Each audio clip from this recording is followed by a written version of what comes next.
जी माँ जी। निशा, तुमने अभी ताज़ा खाना ही बनाकर टिफिन में पैक किया है ना?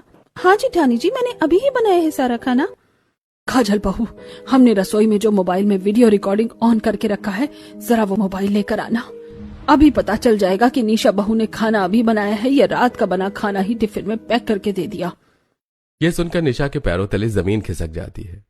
अरे बाप रे, माँ जी ने रसोई में मोबाइल रखा था, कहीं उसमें सारी चीजें रिकॉर्ड ना हो गई हो। अब क्या करूं? तभी काजल रसोई से मोबाइल लेकर आती है। तभी मीनाक्षी उस मोबाइल में निशा और सबको निशा का वीडियो दिखाती है, जिससे निशा छज्जे पर कल रात का छिपकली का गिरा खाना गर्म करके सबके टिफिन में पैक कर रही थी। ये देखकर सबकी आंखें फटी की फटी रह जाती हैं। ये सब क्या है निशा? तुम हमें छिपकली गिरा खाना टिफिन में दे रही थी। ये खाना तो जहरीला हो चुका है, अगर हम इस खाने को खा लेते तो हमारे साथ पता नहीं क्या हो जाता। बता निशा बहू, क्यों किया तूने ऐसा? क्यों तो मेरे बच्चों की सेहत के साथ ऐसा खिलवाड़ कर रही थी? ये सुनकर निशा रोने लगती है। निशा, हमारे पति, हमारे देवर जी, हमारी ननद, ये सब हमारी खातिर रात दिन कंपनी में काम करके हमारे लिए पैसे कमाते हैं ताकि हम सब अच्छे से अपना जीवन बिता सके, और तुम इन सबकी सेहत के साथ ऐसा खतरनाक खिलवाड़ कर रही थी।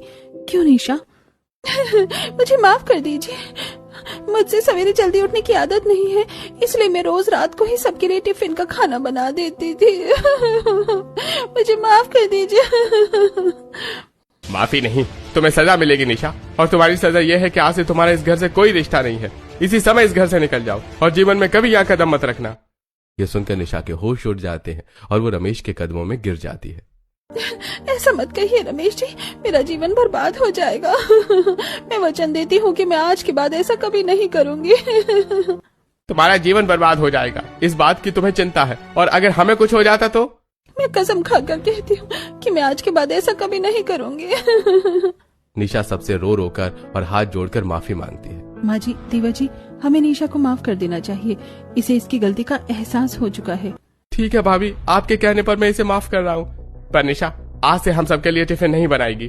ये दिन में दोनों समय का खाना बनाएगी और भाभी केवल हमारे सवेरे हमारा टिफिन बनाएंगी और कुछ नहीं करेंगी। तभी सब निशा को माफ कर देते हैं। उसके बाद काजल ही रोज सवेरे सबके लिए टिफिन में ताज़ा और स्वादिष्ट खाना बनाती है और निशा दोपहर और रात के खाने की व्यवस्था करती है, जिसके बाद दोनों बहुएं खुशी खुशी अपना काम करके अपने ससुराल वालों के साथ अपना जीवन बिताने लगती हैं।